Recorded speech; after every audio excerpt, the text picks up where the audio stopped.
Est-ce que ça sentirait pas un petit peu le monoeil, le sorbet coco, les mini-jupes et les remarques sexistes dans la rue en ce moment? Bonjour et bienvenue pour cette nouvelle vidéo sur la chaîne de Sailor Mom.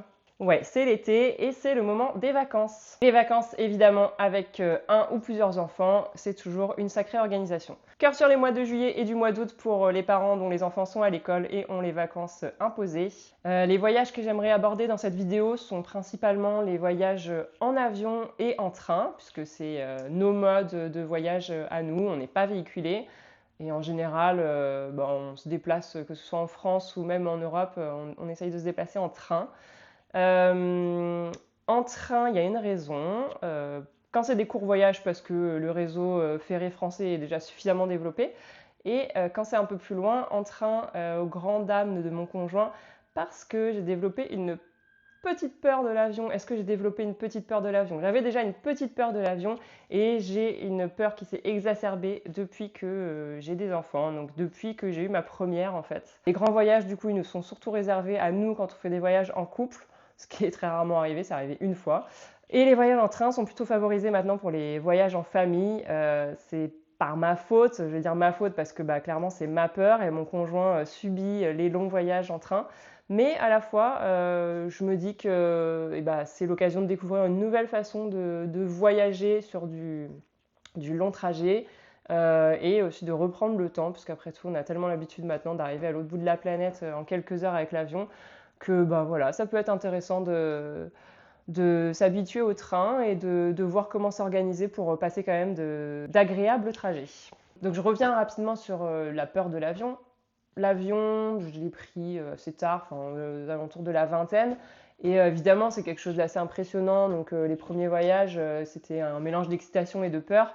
Mais ça m'a jamais empêché de voyager, même sur du long courrier. Et ça ne m'empêche toujours pas de voyager aujourd'hui, on va dire. Mais l'avion, désormais, je le réserve vraiment uniquement au long courrier. En fait, j'ai cette peur qui est arrivée vraiment à la naissance de ma fille. Et lorsque s'est posée la question de devoir partir en vacances du coup avec ce premier petit bébé, je me suis rendu compte que la peur que j'avais déjà de base, juste du fait de ne pas être rassurée parce qu'on est à des kilomètres au-dessus de la Terre, etc., de ne pas pouvoir contrôler, je pense que c'est ça qui revient assez souvent dans la peur de l'avion.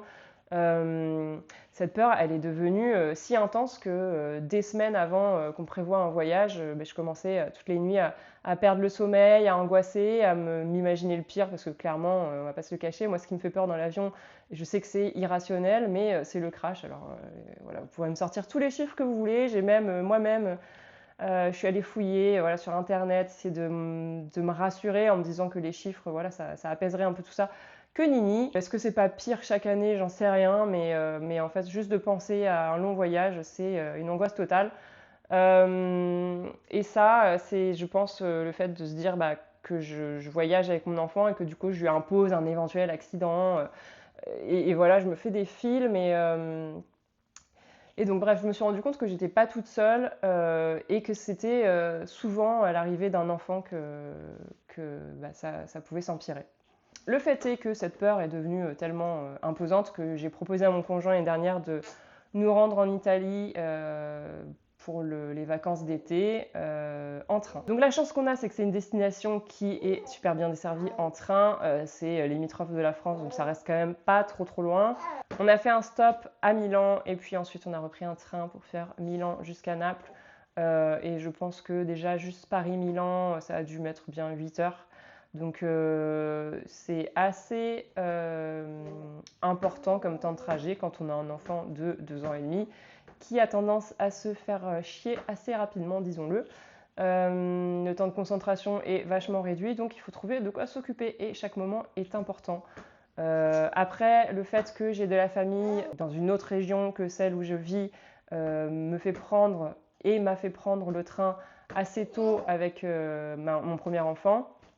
Et du coup, j'étais déjà un peu rodée sur comment occuper l'enfant, quel temps imposer pendant tant d'heures de trajet. J'étais pas déboussolée à l'idée de prendre le train, mais évidemment, quand c'est des plages horaires super longues, il faut réussir à à aménager le temps et malgré tout ça, croyez-moi que la petite a trouvé le temps long. En fait, ce qu'il faut imposer quand on a des longs trajets en train, c'est que tout simplement, le voyage en train, ça devient lui-même le début des vacances. Donc l'idéal, c'est de faire des stops.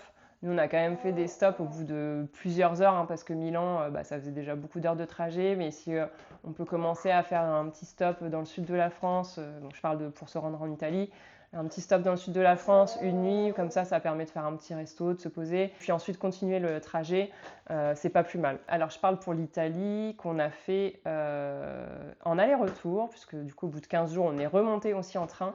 Et le train, ça a quand même l'avantage de proposer des super beaux paysages. Et notamment, franchement, si vous avez fait, je pense que ça vaut le coup quand même de remonter de Naples jusqu'à Gênes et puis le sud de la France. On a l'impression que les rails sont posés sur les plages.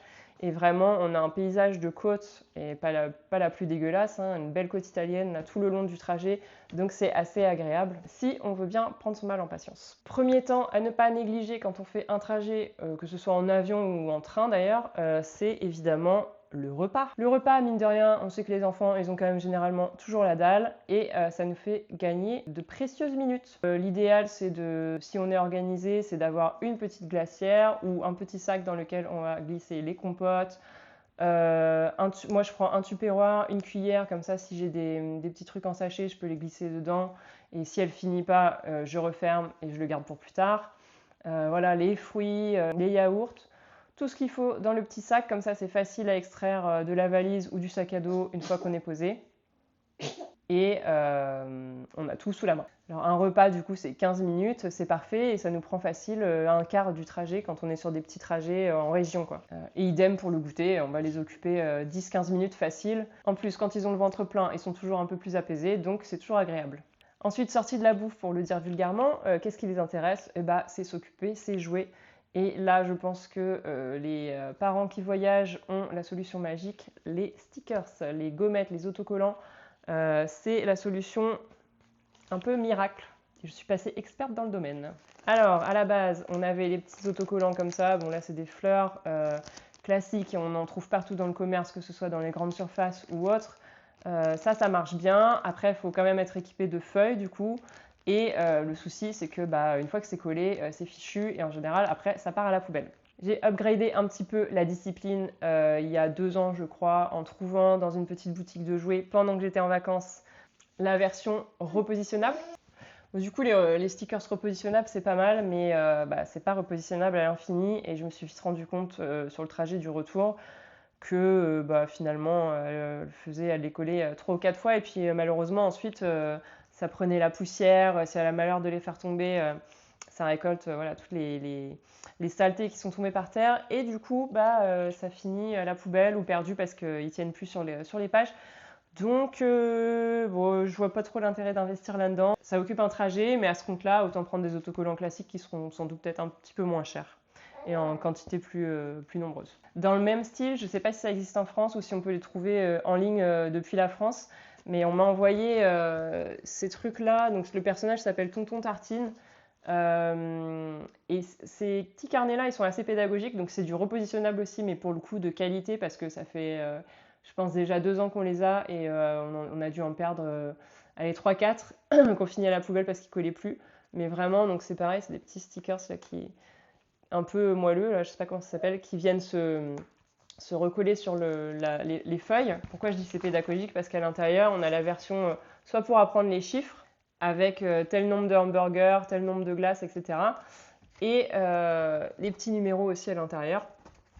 Ça, je vous en parle, mais vraiment, c'est vite fait parce que malheureusement, si on ne peut pas le trouver ici, je vois pas trop l'intérêt. Mais ceux-là, ils sont très cool parce que du coup, voilà, il y avait les chiffres et il y a aussi pour apprendre l'alphabet. Bon, alors, c'est en anglais, mais ça permettait d'apprendre les lettres. Et ils sont vraiment, vraiment cool. Je sais pas, regardez si on peut les trouver. Tonton Tartine, je sais que ça a été adapté en dessin animé aussi. J'avais trouvé la version française sur internet, mais c'est difficile d'accès. Et je sais que c'est un dessin animé qui a été édité par contre dans d'autres pays d'Europe et qui vient donc de Corée. Mais pour le level expert, du coup, on passe sur les magnettes. Et là, c'est cool parce que pas de souci que ça ne colle plus, c'est aimanté. C'est Janod encore qui a lancé ses petites Magneti Stories. Et on a la version 30 magnets qui passe bien dans un sac à dos ou dans une valise. Il y a la version 50 magnets, mais alors là, elle est vraiment plus costaud. Je ne sais pas si c'est pertinent d'emmener ça en voyage. Ça va prendre de la place dans la valise pour rien. Et donc là, ils ont des thématiques. Moi, j'ai pris le chantier, mais ils ont les animaux de compagnie, les animaux de la ferme, les licornes, tout un tas de thématiques très adaptées au jeune public. C'est de 3 à 8 ans. Et en effet, je pense que vu qu'il y a des petites pièces à l'intérieur, voilà, il y a des petits, ici, donc feux de circulation, des petits éléments comme ça qui sont vraiment pas gros. C'est bien que ça commence à 3 ans et avant sous surveillance, quoi. Mais je pense qu'en effet, c'est bien adapté à cet âge-là. Je ne l'ai pas encore proposé à ma fille parce que j'attends le prochain trajet en train, mais je pense que clairement ça va être un indispensable dans son sac. Dernier tips que j'ai qui va être peut-être controversé, mais vraiment quand je vois que l'enfant arrive à ses limites en termes de concentration et commence à en avoir marre de la durée du trajet, je sors l'arme ultime, la tablette. Alors attention, la tablette, pas forcément pour regarder des dessins animés, même si parfois, j'avoue, je craque et je mets quelques petits épisodes. Bon, voilà, elle a 3 ans et demi maintenant, ça devient acceptable. Mais en revanche, la tablette, je la sors. Pourquoi? Parce que moi, comme je dessine, il m'arrive de faire des plans, etc. J'ai une application pour dessiner sur la tablette et j'avoue que franchement, ça me dépanne bien. Ça m'évite d'avoir la trousse plein de feutres, crayons de couleur. Ça m'évite d'avoir le carnet ou les feuilles en vrac dans le sac et ensuite qui vont à la poubelle parce que clairement, ça, c'est pas des œuvres d'art qui vont nous faire dans le train. C'est vraiment histoire de gribouiller et de s'occuper un peu l'esprit. Donc moi, j'ouvre mon application de dessin là-dessus et franchement, ça l'occupe grave. Ouais, elle va gribouiller, mais l'avantage c'est que elle va pouvoir effacer, recommencer, etc. On met des petites images en fond si parfois elle veut s'amuser à colorier. Mais franchement, ça m'a sauvé la vie.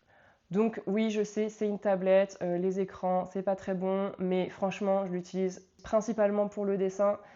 Et franchement, ça va être vraiment, je crois qu'il y a une fois où elle avait passé presque une demi-heure dessus, et une demi-heure sur un trajet, que ce soit court ou long, franchement, ça soulage grandement. Peut-être qu'il y a des alternatives avec sans lumière bleue, ou est-ce qu'on peut mettre un petit filtre de lumière bleue? J'avoue que je ne me suis pas encore penchée sur le sujet, mais la technologie quand même, on va pas cracher dessus. Ça occupe pas mal et c'est surtout un gain de place quand optimiser les sacs et les valises de voyage, c'est un vrai sujet. Un autre indispensable que j'utilise au quotidien, dès que le printemps, l'été, en tout cas les chaleurs arrivent, et que je vous conseille fortement d'avoir avec vous quand vous partez dans des pays où il va faire chaud, c'est le pchit. Je ne sais pas comment appeler ça autrement. Je sais que moi, kids des années 90, ma mère, elle avait toujours le pchit d'eau, la bonbonne en alu. J'imagine pas très écolo, du coup j'ai investi là-dedans. Et franchement, ça me sert à tout, ça me sert même à la maison parce que plutôt que d'utiliser les lingettes, je pchite les petits cotons pour changer les fesses de bébé numéro 2. Et ça, sortie au parc, sortie un peu plus loin, zoo, plage, ce que vous voulez. Franchement, c'est nickel. En plus, les enfants adorent, ils jouent avec, etc. Et ça permet de vraiment prévenir les chaleurs et de se rafraîchir. Et même pour moi, en fait, je l'utilise. Donc ça, j'en vois partout. J'ai galéré à en trouver il y a 2 ans. J'ai dû commander sur une plateforme en ligne. Et maintenant, j'en vois partout dans les pharmacies. Donc franchement, investissez là-dedans. J'ai vu d'autres parents aussi maintenant l'utiliser au parc. Et franchement, pour moi, c'est un indispensable. Un sujet qu'on a eu aussi en partant en vacances quand ma première fille était un petit peu plus jeune et qu'elle était très difficile pour tout ce qui est nourriture. On a eu un séjour en Italie toujours où en fait elle avait rien bouffé du séjour quasiment. Elle a mangé de la bolognaise quasiment tout le séjour parce que la nonna du resto à côté de l'hôtel voulait bien lui faire ça. Mais c'est vrai que ça a été un gros sujet d'inquiétude puisque elle était tellement difficile qu'elle voulait rien manger d'autre dans les restos. On pensait qu'elle allait manger comme nous au restaurant puisque ça reste quand même des plats assez accessibles à base de pâtes, riz, etc. Et en fait, vraiment, elle a été très compliquée. Donc la décision qu'on a prise l'année d'après, c'est de ramener ces petits pots. Donc heureusement, on a une marque qu'on utilise de temps en temps, qu'elle apprécie beaucoup. On a fait un stock de cette marque avant de partir. Donc certes, il faut prévoir un petit peu de place dans la valise, mais c'est ça ou un enfant qui ne mange pas. Et voilà, on avait prévu pour tant de repas pendant tant de jours du séjour. Et ça, vraiment, je pense que si votre enfant est difficile avec les repas, prenez quelques petits pots voilà, au cas où, parce que vous ne savez pas si le pays dans lequel vous atterrissez, il va être... il est très équipé en bouffe pour bébé. Nous, l'Italie, en fait, comme ils ont une grosse culture des repas à la maison, on a galéré pour trouver des petits pots, alors qu'on se dit, c'est un peu comme la France. En fait, pas du tout. Les petits pots, c'était des choses assez immondes, malheureusement. Et du coup, on était bien embarrassés parce que elle n'en voulait pas. Donc voilà, prévoir de la bouffe pour l'enfant si il est encore dans cette phase où voilà, la nourriture c'est compliqué, c'est une très bonne idée. Autre chose, mais ça je pense que ça tombe sous le sens à ne pas oublier, c'est évidemment le carnet de santé, les médicaments de base genre Doliprane. Et un truc à ne pas oublier, je le dis mais je ne l'ai pas encore fait et honte sur moi, c'est de faire la carte européenne d'assurance maladie. Vous allez sur le compte Amélie et puis vous recherchez carte européenne d'assurance maladie, comme ça vous pouvez l'éditer et partir avec. Ça vous permet, s'il y a le moindre souci sur place, de pouvoir vous faire rembourser les soins en fait, parce que ça peut coûter très cher. Voilà un peu pour mon top des occupations à faire dans voilà, les trajets train, avion, et j'imagine que ça fonctionne en voiture évidemment. Moi c'est vraiment les temps de repas, ça permet vraiment de gratter du temps. Désolée l'expression, mais c'est un peu ça quand on doit absolument tenir un enfant dans le train ou dans l'avion, parce qu'en plus il y a les vieux derrière qui vont dire ah, l'autre avec ses deux gosses ou quoi.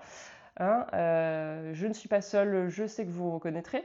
Les jeux qui permettent d'optimiser la place et qui sont réutilisables, donc les magnettes, la tablette pour pouvoir gribouiller. Et puis juste voilà, tous les petits éléments qui moi sont devenus mes indispensables pour pouvoir survivre dans les pays où il fait un petit peu chaud, parce qu'évidemment on parle des vacances d'été. Donc voilà, le pchit, évidemment pas oublier les médicaments. Moi j'en utilise pas, mais je pense que les produits pour les piqûres de moustiques, ça doit être un indispensable aussi, j'imagine. Après je sais pas si c'est facile à trouver des produits maintenant où c'est suffisamment naturel pour que ça puisse être appliqué sur la peau des enfants aussi. J'en ai aucune idée, je me suis pas encore renseignée. La carte européenne d'assurance maladie, vraiment pensez-y pour éviter d'avoir des surcoûts affolants. Évidemment, chacun a ses petites habitudes et puis ça prend du temps de s'adapter, de trouver ce qui nous convient et ce qui convient aussi à l'enfant quand on sort. C'était un peu mes indispensables à moi, mais n'hésitez pas à mettre les vôtres en commentaire et nous dire ce qui vous a pu sauver un peu vos longs trajets pour les vacances. Et je vous dis à très vite pour une nouvelle vidéo sur la chaîne de Sailor Mom.